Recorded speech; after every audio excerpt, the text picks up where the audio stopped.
Gustavo Petro ha ganado las elecciones en Colombia y de inmediato nos formulamos la siguiente pregunta. ¿En qué circunstancias recibe el país que va a gobernar? ¿Qué tan profundo fue el daño que ejercieron los neoliberales en esta hermana nación de la patria grande? Aquí, en Prensa Alternativa, vamos a tratar de encontrar respuestas a estas preguntas. Mi nombre es Juan José El Castillo El J. Gracias por estar en Prensa Alternativa. Voz de la patria grande. Una manera de entender un país es aplicando el índice Gini o Gini para otros. Este índice nos indica la diferencia económica, monetaria que hay entre los ricos y los pobres. ¿Qué tan desigual es un país? Por cierto, este índice es aceptado por capitalistas, comunistas, evangélicos, católicos, musulmanes, por todos.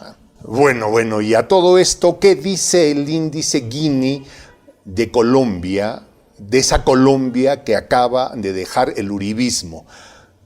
Bueno, es el tercer país con la mayor desigualdad en toda Latinoamérica, solo después de Brasil y Honduras. Pero eso no es todo.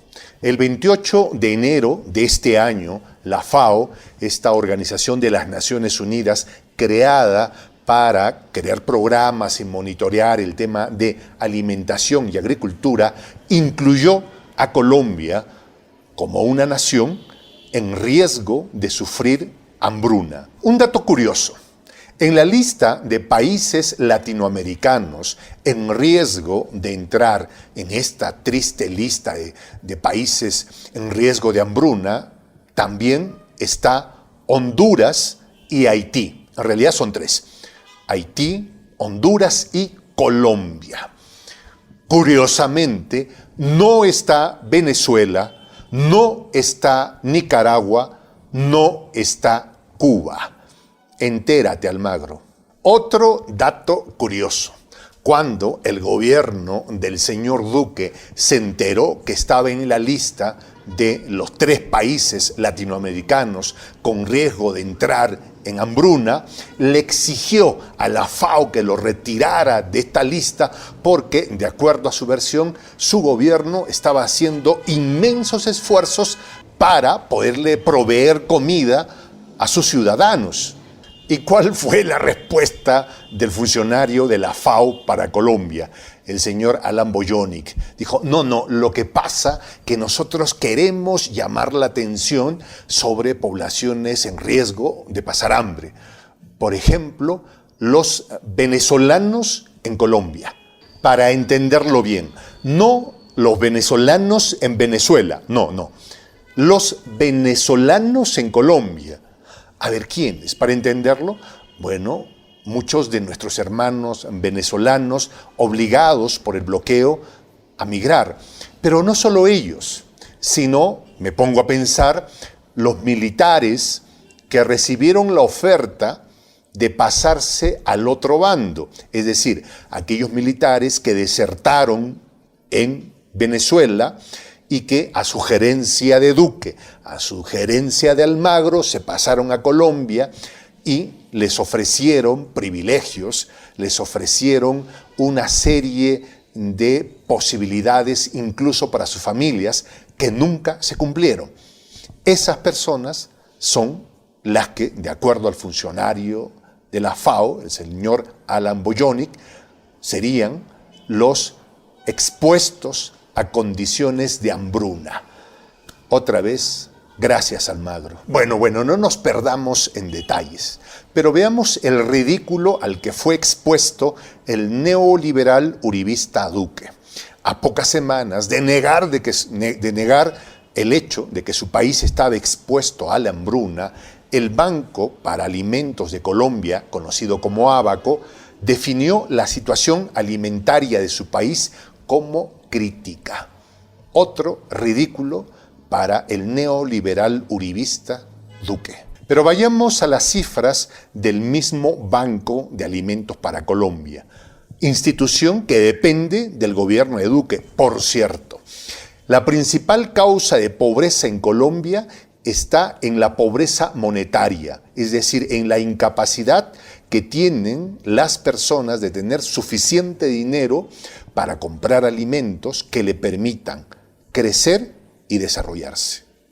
Para explicar esto mejor creo que nos vamos a los números, porque los números son incuestionables, son fríos. Colombia tiene una población de 51.600.000 habitantes. 21 millones de los mismos no tienen dinero suficiente para comprar una canasta básica de alimentos. El Banco de Alimentos de Colombia tiene un dato mucho más contundente aún.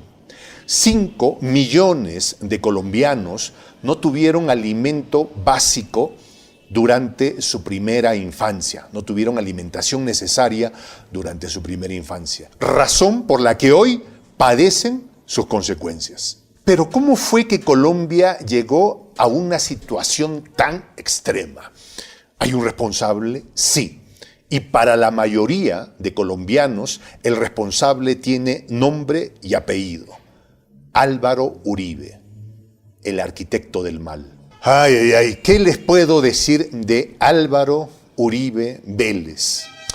Si nos ceñimos a las investigaciones periodísticas, las acusaciones por corrupción y demás delitos podrían fácilmente superar los 1000 casos. Sin embargo, en este momento está respondiendo ante las autoridades por solo 60 casos. 60 casos. Las acusaciones van desde homicidio hasta la compra de votos. Sin embargo, y para ser justos, los abusos de la derecha no comienzan con Uribe. Tenemos registros históricos que desde fines del siglo XIX, los grandes ganaderos, abusando del poder político, abusando del poder sobre la justicia, desplazaron a millones de campesinos, a millones de indígenas, para apropiarse de sus territorios y desarrollar la ganadería. Parte de la estrategia de estos ganaderos para apropiarse de territorios era bastante simple. En realidad, era meter su ganado a los pequeños fundos, a los pequeños lotes, y obligarle a los campesinos a sembrar su pasto.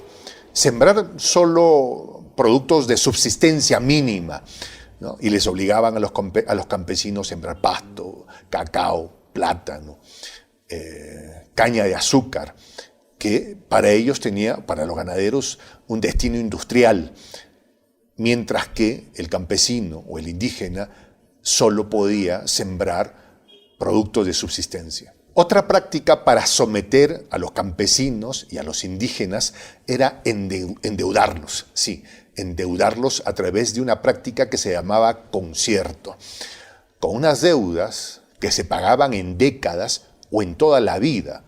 Mucha gente se moría sin pagar las deudas. Bueno, el objetivo no era que pagara la deuda, el objetivo era tenerlo sometido a los intereses del patrón. Bueno, el hecho que estas prácticas de abuso del poder político, del poder judicial, llevó a la concentración de inmensos territorios, tierras particularmente fértiles o para el uso de la ganadería. Estas tierras fueron concentrándose en muy pocas manos. Un caso documentado es uno de fines del siglo XIX, el terrateniente Enrique Sampaio. Su área de influencia política era en Bolívar, específicamente en el Majahual. Este individuo tenía 5 haciendas de los siguientes tamaños medidos en hectáreas. Santa Catalina, 30.000 hectáreas. La Pola, 20.000 hectáreas. Santo Domingo, 15.000 hectáreas. Santa Raquel, 50.000 hectáreas. Santa Rita, 10.000 hectáreas. Todos eran santos. Bien católico habría de haber sido este tipo, ¿no creen? ¿Por qué pasó?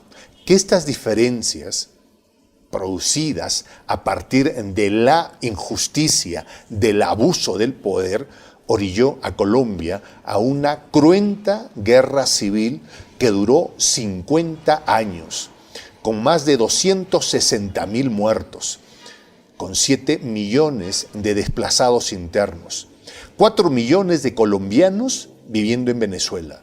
Es importante acordarnos además que el 23 de junio del 2016, en La Habana, Cuba, gracias al buen oficio del mandatario cubano, se firma un acuerdo de paz, un armisticio, una decisión de deponer las armas de manera inmediata. Este hecho provocó la furia de Álvaro Uribe y de todos sus secuaces, que se opusieron de todas formas y en todos los idiomas a un acuerdo de paz. Se opusieron al fin de la guerra. Era lógico, o es lógico. La orgía de la violencia, el dolor del pueblo es un negocio y no lo iban a dejar tan fácilmente. De hecho, estos no van a ser los únicos problemas que tendrá que enfrentar el presidente Gustavo Petro. El tema de la violencia, el tema del narcotráfico, que de acuerdo a los estudios provee el 3% del PIB colombiano. O sea, la cosa está complicada.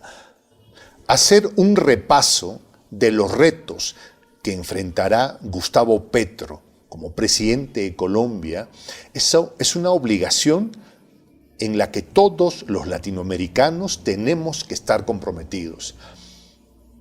Ese es el daño, esa es la profundidad del daño que hizo la derecha y el régimen neoliberal en una patria, en una nación como la colombiana.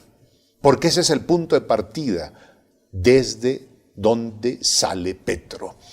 Por supuesto que los uribistas ahora están frotándose las manos porque apuestan al fracaso del gobierno de Petro y no van a dudar en usar sus artimañas más malvadas, más perversas, para evitar el triunfo del pueblo. Mi nombre es Juan José del Castillo, el J. Gracias por haber estado en Prensa Alternativa. Me despido con esta expresión en el quechua milenario, en el quechua de los incas, Tupananchis Kama, cuya traducción es hasta volvernos a encontrar.